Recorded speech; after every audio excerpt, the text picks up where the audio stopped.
Hello students, welcome back to my channel. How are you? Hopefully all are well. Video को start करने से पहले thank you to all who are subscribing my channel. Thank you so much. Okay, let's begin the beautiful poem. This is a very very very beautiful poem.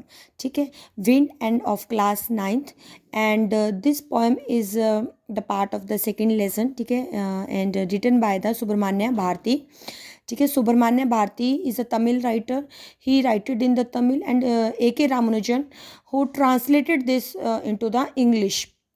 Okay, he is also the Kannada writer but also an English poet. ठीक है, जो A.K. Ramanujan है वो एक कन्नड़ और English poet है, जैसे यहाँ पे लिखा भी हुआ है कन्नड़ और इंग्लिश पोइट है, तो उन्होंने इंग्लिश में इसको ट्रांसलेट किया। लेकिन सुब्रमण्य भारती क्या है, तमिल राइटर हैं। ठीक है, बहुत ही फेमस राइटर हैं और बहुत ब्यूटीफुल पोएम है। इसका मैसेज बहुत अच्छा है। Let's recite. The wind blows strongly and causes a lot of destruction. इससे पहले एक लाइन भी दी हुई है, देखो विंड जैसे चलती है, बहुत स्ट्रॉन्गली चलती है, बहुत ज़्यादा लॉट ऑफ डिस्ट्रक्शन भी करती है। ठीक है, how can we make friend with us, कि हम इसको किस तरीके से फ्रेंड इसको बना सकते हैं। ठीक है, तो let's begin. Wind come softly, don't break the shutters of the windows, don't scatter the papers, don't throw down the books on the shelf. अब यहाँ पे जो पॉइंट है वो विंड को एड्रेस कर रहा है, पहली बात तो। ठीक है, वो कहते हैं विंड कम सॉफ्टली, जैसे विंड आपको पता है कि हवा आते बहुत तेजी से आती है, तो वो विंड को क्या कह रहा है कि बड़ी आराम से आओ। Don't break the shutter of the windows, और वो विंडो को कह रहा है कि भाई जो विंडो को कह रही हूँ, जो मतलब कि विंड को कह रहा है कि जो जैसे हवा आने पर जो दरवाजे हमारे कहते हैं, खिड़की दरवाजे होते हैं, वो बहुत ज़्यादा लगते हैं ना, जोर जोर से बोलते हैं, शटर करते हैं, तो उनको डोंट ब्रेक, उनको ब्रेक मत करो। डोंट स्कैटर द पेपर, जैसे हवा में पेपर होते हैं वो बिखर जाते हैं। Don't throw down the books on the shelf, जैसे कहीं शेल्फ पे बुक्स रखी हो तो वो भी गिर जाती है हवा में। There look what you did, और वो कहते हैं कि देखो तुम कर क्या रही हो। You through them all down, कि तुम सारी चीज़ों को क्या है नीचे गिरा देते हो। तो इन 4 लाइन्स में फर्स्ट स्टैंजा में क्या है, जो पोइट है वो एंग्री है विद द विंड, हवा से नाराज है वो। You tore the pages of the book, ठीक है, कि तुमने बुक्स के पेजेस भी टोर कर दिए, टीयर की सेकंड फॉर्म टोर है। And you brought rain again, और यू ब्रॉट, जैसे आपने देखा होगा जैसे हवा आती है तो उसके बाद एकदम से बारिश आ जाती है ना, कि तुम हवा मतलब कि तुम बारिश भी ले आई हो। You are very clever at poking fun at weaklings, कि तुम कितनी क्लेवर हो, कि तुम क्या कर रही हो, पॉकिंग कर रही हो, मेक फन कर रही हो वीक्स का। अब यहाँ पे जो विंड है, इस पोएम में जो विंड है वो एक सिंबोलिज्म है। यहाँ पे विंड का मतलब क्या है कि जो हमारी लाइफ में जो डिफ़िकल्टीज होती हैं, जो हमारी लाइफ की जो हार्डशिप होती है, तो उसमें जो स्ट्रॉन्ग पीपल होते हैं वो तो क्या कर लेते हैं, उसको सहन कर लेते हैं, लेकिन जो वीक पॉइंट होते हैं उनका एक मजाक बन जाता है। ठीक है, अगर हम स्ट्रॉन्ग होंगे, मान लो अगर हम स्ट्रॉन्ग हैं, तो पहले ही अपने जो खिड़की दरवाजे वो बंद करके रखेंगे। ठीक है, वीक पॉइंट्स होंगे उन्हीं के हिलेंगे ना। ठीक है, तो चीज़ें हैं वो तभी खराब होती है जब हम स्ट्रॉन्ग नहीं होते हैं। तो मतलब विंड को सिंबलाइज किया गया है हमारी हार्डशिप और लाइफ से। फ्रेल क्रम्बलिंग हाउसेस, मतलब कि फ्रेल क्या होता है, वीक होना, क्रम्बलिंग छोटे पीसेस में जब हो जाते हैं, जो हाउसेज हैं भी, जैसे तेज हवा आती है तो जो हमारे हाउसेज होते हैं वो भी बिखर जाते हैं। ठीक है, क्रम्बलिंग डोर्स मतलब कि जैसे मतलब कि बजना शुरू कर देते हैं। क्रम्बलिंग राफ्टर्स, जो हमारी स्लॉप्स होती है ना, जैसे कुछ छतें होती है स्लॉप टाइप में होती हैं, तो वो भी क्रम्बलिंग हो जाती है, पीसेस में हो जाती है। ठीक है, क्रम्बलिंग वुड्स, ट्रीज वगैरह उखड़ जाते हैं। आपने देखा होगा जब तूफान आता, आंधी तूफान, तो उसमें हमारी जो वो जो पेड़ वगैरह वो टूट गिर जाते हैं ना। क्रम्बलिंग बॉडीज, मतलब कि बॉडीज़ का मतलब जैसे हम, हमारा एग्जाम्पल जैसे हवा आ रही है तो हम कहते हैं पीछे की तरफ जाते हैं ना, तो इस तरीके से होता है क्रम्बलिंग लाइफ्स, क्रम्बलिंग हार्ट्स, कि हमारे जो हार्ट है हमारे लाइफ्स को ये क्या कर देती है, ब्रेक कर देती है, तोड़ देती है जो हवा होती है। The wind god winnows crushes them all. Wind god मतलब यहाँ पे जो पोइट है विंड को एक गॉड का दर्जा दे रखा, भगवान का दर्जा दे रखा, क्योंकि हवा हमारे बस में तो है नहीं है, जब चलेगी भगवान की वजह से चलती है ना, जब भगवान की इच्छा करती है तब बारिश होती है। वैसे तो होती नहीं, हवा आती है तब भी, है ना। हवा और बारिश दोनों भगवान के ऊपर डिपेंड करते हैं। तो विनोज का मतलब क्रशेज देम ऑल का मतलब है जैसे तेज हवा आती है, तो विनोइंग का मतलब कैसे कुछ लोग क्या करते हैं, जैसे चावल वगैरह बरसाते हैं या फिर गेहूं वगैरह पंखे के आगे हवा में, तो क्या होता है जो उनका जो मतलब कि डस्ट होता है वो बाहर हो जाता है, मेन जो हमारी वीट होती है, जो राइस होता है वो नीचे आ जाती है ना। तो इस तरीके से वो क्या करते हैं, इस तरीके से मतलब विनोइंग का काम भी करती है। He would not do what you tell him.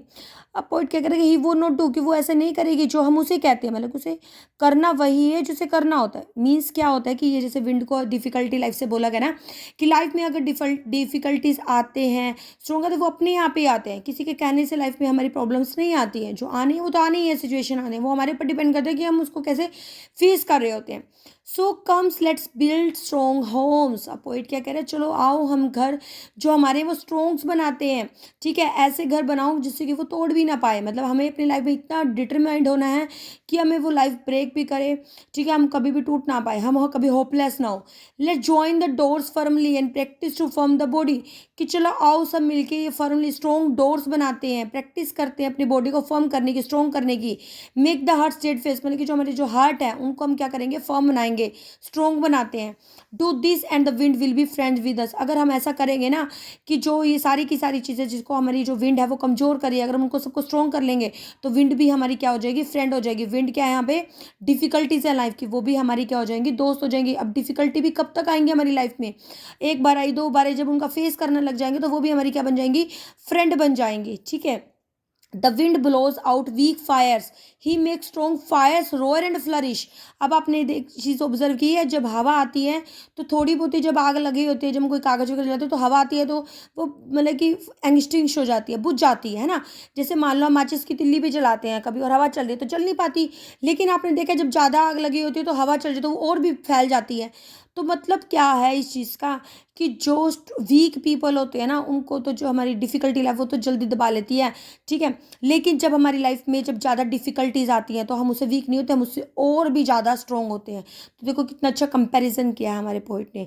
His friendship is good, कि जब हम उससे दोस्ती कर लेंगे ना तो बहुत अच्छा रहेगा हमारे लिए। We praise him every day, कि हम हमें हवा को, हमें अपनी डिफ़िकल्टी लाइफ की जो सिचुएशन आती है हमें उसको बल्कि अप्रिशिएट करना चाहिए, जिससे हम क्या होते हैं, स्ट्रॉन्ग होते हैं। तो मैं आपको कंक्लूजन में ये बात बताऊंगी कि इसमें क्या पोइट क्या बताना चाह रहे हैं, कि the poem wind inspire us to face the challenges thrown at us with firm determination. की जो पोएम है वो हमें इंस्पायर करती है कि जो हमें चैलेंजेस हैं जो हमारे ऊपर आते हैं, ठीक है, हमें फिर फर्म डिटर्मिनेशन से उसको फेस करना चाहिए। We should be strong enough to face all the hardship of life with courage, कि हमें अपनी लाइफ में जितने भी मतलब कि जो हार्डशिप आती है, जो भी मुसीबतें आती है, उसको हमें करेज से सॉल्व करना चाहिए। Wind symbolizes problem and obstacle that we all face and go through at some point of time in our lives.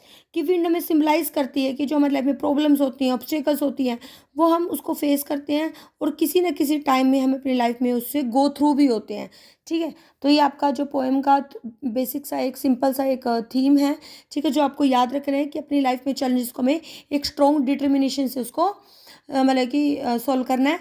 और ये जो पोएम है, all poem is written in a free verse. ये बहुत मोस्ट इंपॉर्टेंट चीज़ है, जो पूरी poem है वो किस में लिखी गई है, फ्री वर्स में लिखी गई है। दूसरा क्या है, जैसे यहाँ पे डोंट है, ये वर्ड रिपीटेड है तो इसमें क्या एनाफोरा होता है। एनाफोरा एक टर्म होती है, ANAPHORA, रिपीटेड वर्ड्स होते हैं। जब डोंट इस टाइप से वर्ड है ना, क्रमलिंग देखो कितनी बार है, तो एनाफोरा होता है। पर्सोनिफिकेशन का मतलब क्या होता है, विंड को, अब विंड क्या है, नॉन लिविंग थिंग है, उसको ह्यूमन से डिस्क्राइब किया हुआ तो वो क्या होती है, पर्सोनिफिकेशन होती है। रेपिटेशन है, जो वर्ड्स बार बार रिपीट हो रहे हैं वो क्या हो जाती है, हमारी रेपिटेशन होती है, ठीक है। तो आपको ये सब चीज़ें ध्यान में रखनी है। ओके, बाय बाय, मिलते हैं नई वीडियो में एक नए टॉपिक के साथ। Till then be happy, keep studying. Okay.